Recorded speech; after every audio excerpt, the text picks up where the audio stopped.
gotta see if it's working here. It says waiting for a live video. I don't know why. In the top corner it says live. Yep, there we go. 25 seconds? Yep, we're live. Awesome. Welcome everybody to our grand opening for Pier 21 Realty. My name is Philip Simonetta. I'm the broker owner. This is my son Aiden Simonetta, a newly licensed real estate agent. We wanted to have this event tonight. We did it virtually, just with all the craziness going on in the world. And we figured we'd go virtually because we have clients and friends all over the country. So we thought we could do this and introduce what we're doing to everyone and share some of the concepts and ideas and why we decided to go this way.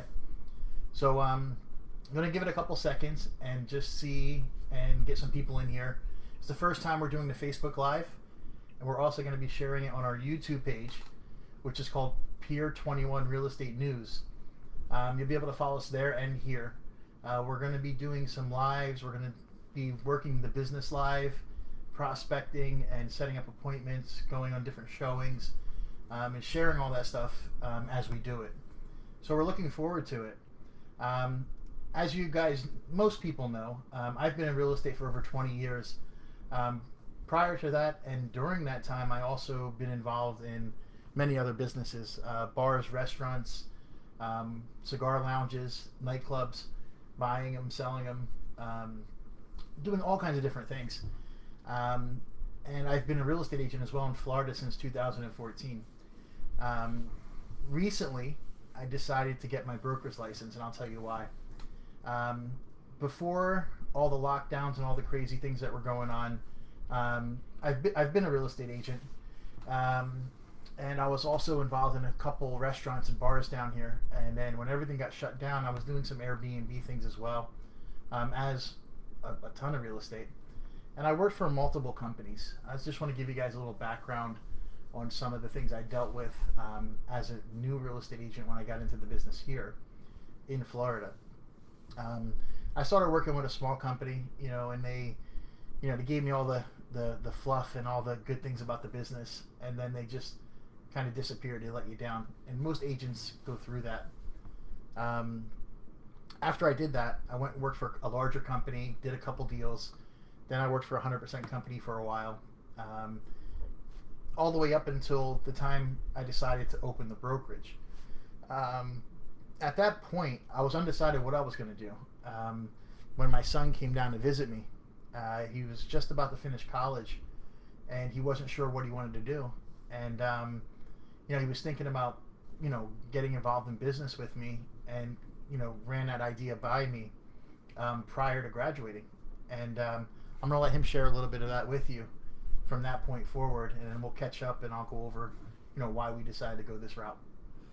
Yeah, so basically I was towards the rear end of my college degree, and COVID was just starting, and it was a pretty gray section for how the schools were handling that. So I was very lucky to be able to finish my degree and not have to be able to sit around and wait for schools to adjust and trying to figure out where I was going to get work or how it was going to work with the lockdowns, masks, stuff like that. So instead of just waiting for something to happen, I actively pursued the real estate license. I got that, and then we started working together and got to the brokerage state here now, and we're in there and moving forward. Yeah. What really made me decide to open the brokerage, I was at a point where I was bringing him into the business. I wanted to teach him everything I know. And being an agent compared to a broker, you have a lot of limitations. The industry, there's an industry standard that 90% of people that get in this business fail. And that standard is because there's no training, there's no half the brokers out there don't even know what they're doing, yet they're going to teach somebody how to do it. So I was really tired of that industry standard, and this is why I decided to go my own way. So after he came down, got licensed, I closed up my last deals. While I was doing that, I studied for my broker exam, took the test, passed it, and then I slowly got that together. We've been licensed and operating since the 1st of the month, but we did the grand opening on the 15th, which is now. So that industry standard that I'm talking about, there's so many fakes. There's like so much smoke and mirrors, and there's like very little accountability or character in these operations, because they sell you on everything to come in and come work with them. There's larger companies, the online worlds, and all kinds of crazy stuff. And when you get there, it's like the people who promised you all the world, they don't understand themselves what's going on. And then they pass you off to somebody else and pass you off to somebody else. I'm just sick and tired of it. It's a joke. It really is. And there's so many people stuck in that because they're getting into a business to get a license and they don't know what to do. They've never been in business before, so they don't know how to set up a business, structure it, prospecting. They're just thrown into this thing. They're coming in from any kind of field or out of college like Aiden's doing. And it's like, they get these programs and then they're sold coaching, and these coaches don't sell real estate. They sell bullshit. That's what it comes down to. It's like a bunch of fluff and swindlers. They're just trying to get $500, $800, $1,000 out of you to teach you the dream of having, millions of dollars of real estate. It's crazy. And then you get the companies, they put you through these training programs, and then the people teaching the training programs teach it because they can't do it. It's insanity. I mean, they tell you how to prospect, but they won't pick up a phone and show you. It's crazy. So, the bulk of the people that are in this industry, it's like a never-ending vortex of incompetence. There's a very, very high level of incompetence in the real estate business. I can't tell you how many deals I've done where I have to walk the other agents through the deals. As an agent compared to a broker, now there's more freedom. It allows me to do many different things. I'm going to check the messages here from you guys real quick if anybody's sending any messages. Cool. Ron, thanks, buddy. Sean, thank you. Eddie. Thanks, guys. Thanks, man. Appreciate it. If anybody wants to call in, I have the phone number up there, too. You guys can call in live. I have it all set up here. We can have a conversation. But also, I'm going to get back to, what I was doing. So when he decided to get in the business, I also decided prior to that, I got my license in North Carolina as well. Because I actually was considering buying property in North Carolina and also being in Florida and working both places as an agent. So I became a broker in North Carolina and a broker in Florida now. Now the difference is you have to have so many years experience and you have to take an additional exam to be a broker. The difference of a broker is you can also have responsibility for other agents working underneath your broker license. So there is a lot more responsibility with it. At this point, I haven't decided if I'm going to bring agents in yet. It's not something that's on my to-do list, urgently, because I'm building the foundation with him right now. Yeah. Eventually down the line, once he has his broker license, we may do something different. That'll be a couple years out. So as I was saying about like this never-ending vortex of incompetence, it drives me nuts because everything I do, I dot the I's, cross the T's. If you talk to any of my clients, I mean, it's efficient, it's done, and it's maximized. If you're selling, we get the most money, and if you're buying, we just negotiate the hell out of the deal. I mean, it's just what we do. Yep. And me having the business background, I mean, I had nightclubs, restaurants. I dealt with from A to Z, anything you could think of. Sandwich shops in Philadelphia, when I had those down there. You guys can look at my history if you go into the photos and albums. All my business history is there. So another main reason I decided to be a broker instead of an agent is that the industry is evolving and it's changing. It's going to eliminate agents. The 90% of the people I'm talking about are going to be gone in the next few years. I feel it coming. We're up against an industry shift and like a vulcanization by companies that are more worried about like their stock prices than the business. Now, what I mean like that is like you got Zillow and Trulia and all these companies, all these real estate companies out there. I don't want to name them by names, but you'll know who I'm talking about as they're all public companies now. And they got people running these companies who are stock market guys, hedge fund guys. And all they're worried about is raising money from the hedge funds and the pension funds and the investors. And what's happening is they're raising that money, they're making their profit out of that money, and then they're buying up other real estate brokerages who are semi-sufficient, semi-successful. And then they're getting all the credit for those sales, And what's happening is the quality of the transaction, the quality of the agents, because these people running the company are basically running a pump and dump because they're getting all the money pumped into the company, taking out as profit, and then just buying other companies with that money too and adding to their numbers. And they're just letting those companies run as they run, and they're not managing them properly. So the client satisfaction is down. People are aggravated. Agents don't know what they're doing, and there's so much crap happening out there right now. And these companies have no profit. There's very little profit, but yet they're selling for hundreds of dollars a share. So eventually that's going to catch up. The business is going to collapse. And one of the things I wanted to get ahead of by having my own brokerage, I want to get ahead of that. I don't want to be affiliated with these brokerages and all these bad reputations out there because these agents don't know what they're doing. When I say I work for Company A, oh, Company A, and then I hear something, somebody had a nightmare story about it. At least now I have my brokerage, and it's the way I do it and the way it gets done properly. So that was one of the things that I'm looking at. And these companies, by doing what I was just explaining, is they're destroying the industry from within. And it's okay because everything's going digital now. You have Amazon, you have all these companies that are going to be getting into real estate, and it's going to be a different niche market. The third reason I got the broker's license and opened the brokerage was now I'm allowed to do real estate auctions. So not only I can be a real estate broker and broker deals with traditional buyers and sellers, I can also get involved in auction processes with city, towns, local banks. When banks start foreclosing, I can hold the auctions for them, which is a big, big plus, which gives us a hell of an opportunity with that. From there, the opportunity getting into that whole auction market is something that 90% of brokers don't even know how to do. And it's another niche part of the market of what we're going to do.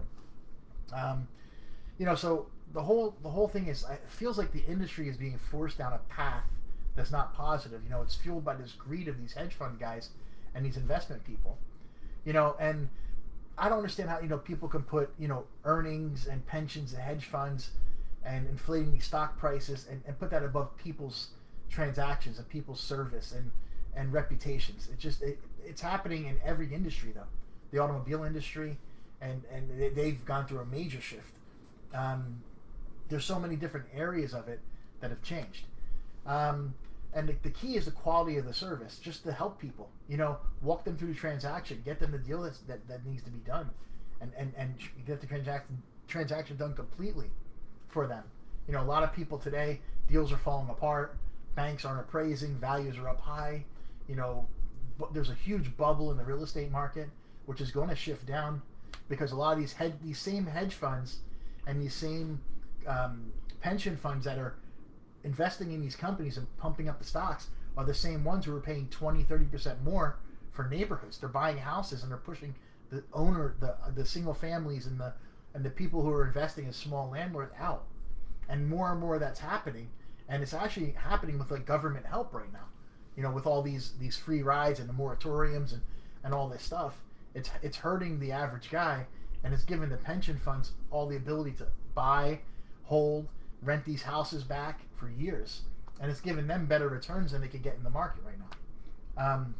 And these are some of the things on the YouTube channel. When we start doing the shows, we're going to have different topics and different interviews with different people in the business, and we're going to go drill deep down on this so people understand it, because the average person doesn't understand what's happening, and when the average person finds out what's happening, it's going to wake them up and give them a little bit of a different strategy of how to invest, how to buy property. If anybody doubts what I'm saying, there's a company that rose, they pumped it, they dumped it, and it's gone now, and it's called Purple Bricks. If you want, Google their history, Google their story. I mean, they were the newest thing coming out, great. They pumped that stock up, and then boom, they pulled it out, and that thing it was like water going down a drain. It was over. And they call it industry disruption. I call it industry corruption, because that's what it is. And then nobody is held accountable because they're all in on it. The governments and the people like that. So, so with all that said, I'm on a mission to build a solid, strong, real estate brokerage that go back to the traditional standards of real estate transactions, to inform people, educate people, walk them through from beginning to end. Certain deals that they can get, knowing, you can buy certain properties with certain loan programs. People get in tough situations. I had one client, we sold their house, they were buying another house, and the house they sold, the deal fell through 2 weeks before closing, because there was a title issue that they had. They had a issue from 10 years ago, and it wouldn't let them sell the property. Now they were going to lose the deposit on a new house, $10,000. So what do we do? Knowing what I know, being in the business forever and handling transactions for myself and many people, what I did was we canceled that contract. There was an upset buyer on that contract for their house. But what can you do? You couldn't sell it. It was a legal issue. Then we ended up renting that house out in 7 days, getting a renter in there. Now the renter allowed them to cover the mortgage, which kept their debt ratio correct, and now they were able to buy the other house and keep that as a rental instead of losing $10,000 and staying in the house they didn't want to be in. So how many agents could have done that? I mean, 90% of them can't even tell you what I did.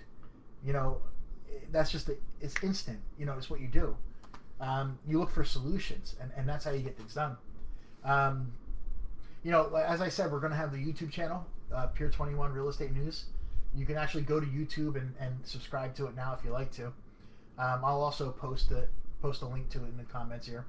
And that's it. I mean, that's why I created Pier 21 Realty. I was sick and tired of being under the thumb and having to ask questions and things for people who knew less about the business than I did. And it was frustrating.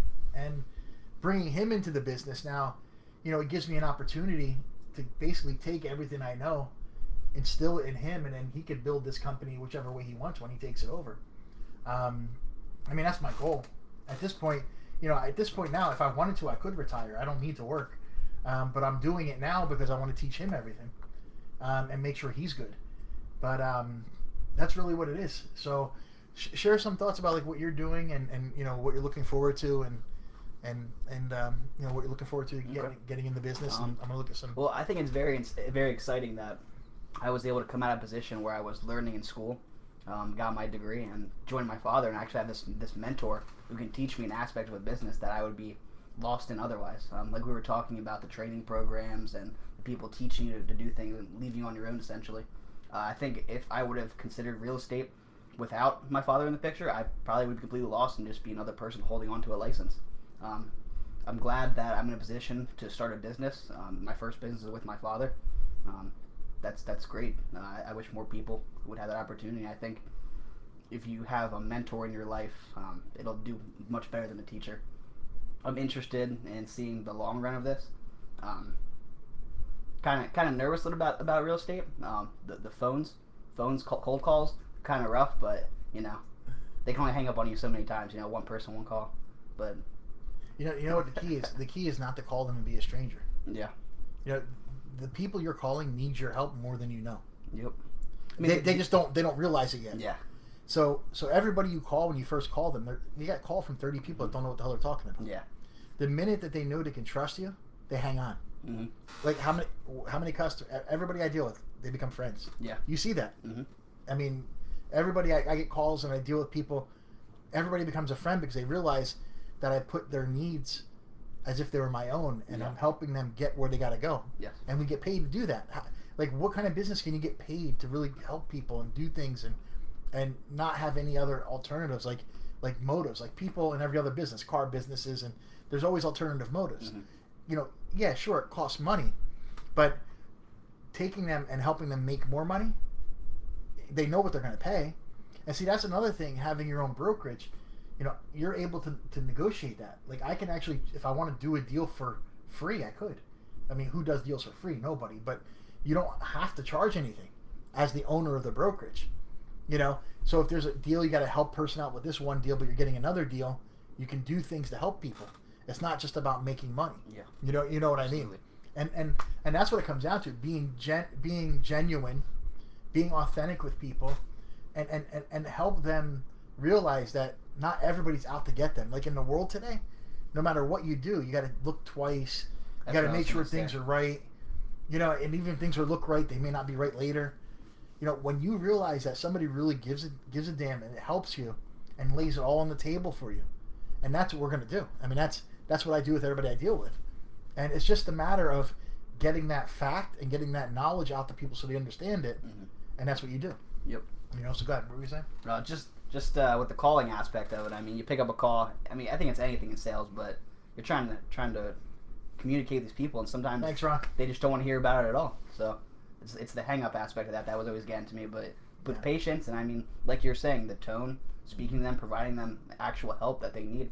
Yeah. Sometimes they can't see that at first, but you know, if you push the sale hard enough, you'll get there. And Ron, like you were saying, man, like, you know, lasting in real estate for a year. You see, the problem is nobody teaches you how. They teach you theory.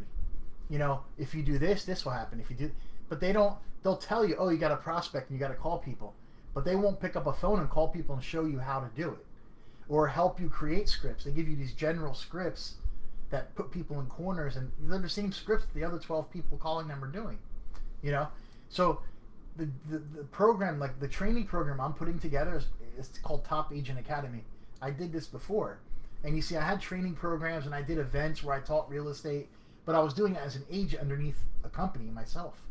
Now as the broker, as putting these programs in place, I'll bring agents in and teach them how to do it, not the theory. I'll teach them the theory, but I'm also going to teach them the how to get it done, and how to go through the contract. There's 18 to 21 steps on a transaction, and the only way to really teach somebody how to do it is you do step 1 with them, you do step 2 with them, you walk them through a whole transaction a few times. You split commissions on that, but you're teaching them. It's like an education, and then people think, oh, their way's better this way, but I'm telling you something. I've been doing this all my life. I mean, it works. So if you have something that works, why change it? I mean, it's like there's no point to. But people always want to put their own spin on things and have dreams to do their own stuff. I'll tell you, the process of opening the brokerage is not easy. I mean, what I did in the last 3 months takes people probably years to do. When I focus on something, I just attack it and kill it, and I got it done. I mean, it's done. It's ready. We're rolling. Everything's in place. Insurances. We have our first listing. If you go to our website, you can see the first listing on there under our listings. It's pier21realty.com. And we're excited. I'm excited about it, and I'm excited to share my knowledge now as an owner and a broker than just an agent with all the hype out there. See, there's so much noise, and there's so many incompetent people, you don't know what to believe. So I figure if I just do this stuff live, and I show people live what I'm doing, completing deals, setting appointments, getting contracts done, dealing with issues, real life issues, like I was talking about that deal that was falling apart, and share that with people. Of course, I can't give people's names, unless the clients are okay with that, and I can't bring the clients on. I mean, if they want to, I could, if they approve of it, but I could share scenarios and stuff that we're going through and just pop the camera on while we're making calls. We're at an appointment, before going in, going out. Maybe the client will let me record the appointment. I don't know, as we go. What it comes down to is really just committing and being authentic with people and showing them the value you bring to the table. I always joke around. I always say it's bow tie. Real estate is like bow ties and Botox. You have the dudes out there with the little bow ties, and you have the women who have all Botox. And people are sick and tired of it. Mark was providing an example, actually. Yo, Mark, what's up, man? Corey's. How are you guys? Yeah, that's right. That's Corey's deal, man. Yeah, yep. Got his deal done in the VA loan, 100% financing, right? And I actually sold his house in Orlando while he was in Afghanistan. All that was done while it's crazy. My best friend, he was in Afghanistan. He's an intelligence officer, retired now. And he was in Afghanistan. I sold his house in Orlando while he was in Afghanistan, handled all that for him, and then bought another house for him. And the house that he bought is what Mark's talking about, where we got the 100% financing. He actually made $500 by buying the house. And the house that he bought is already worth $40,000, $50,000 more. We got a really good deal on it. He bought it for $10,000 under market, plus we got the seller to pay $9,000 of his closing costs. So he made a $19,000 swing on it. And then now with the market going up, I think it's probably about $50,000-$60,000 more. So that's a pretty cool deal. That's a perfect example, Mark. Thanks, man. Thanks for bringing that up, bro. But yeah, that's it, man. If you guys have any questions, we're gonna save these videos, and this will be the first of many. We're here in our home office right now. Our physical office we have in Tampa, and then we have satellite offices, Naples, Fort Lauderdale, and Orlando. So basically, our coverage goes from north of Orlando to both coasts, all the way down to the tip of the South Florida. We don't do the Keys. I don't have the MLS down there. I always could. I mean, if I had somebody who wanted to buy a house in the Keys or sell a house in the Keys, I could always add the MLS. Yep. But our main area is north of Orlando, across the state to each beach, and then all the way down. That's it. That's where we're at. So, you guys have any questions or anything about what we do or anything? If you guys want to put them up, and if not, anything else you want to say? Pretty much covered it. The mentorship, Yep. finishing school, coming here, and license, working towards it. Company set up now. Yep. Name of the game. All right, guys. So, thanks, guys, for coming. I appreciate it, and look forward to sharing some of our experiences and our business practices and what we do with all you guys. Thank you again, and we'll see you guys soon. Bye-bye.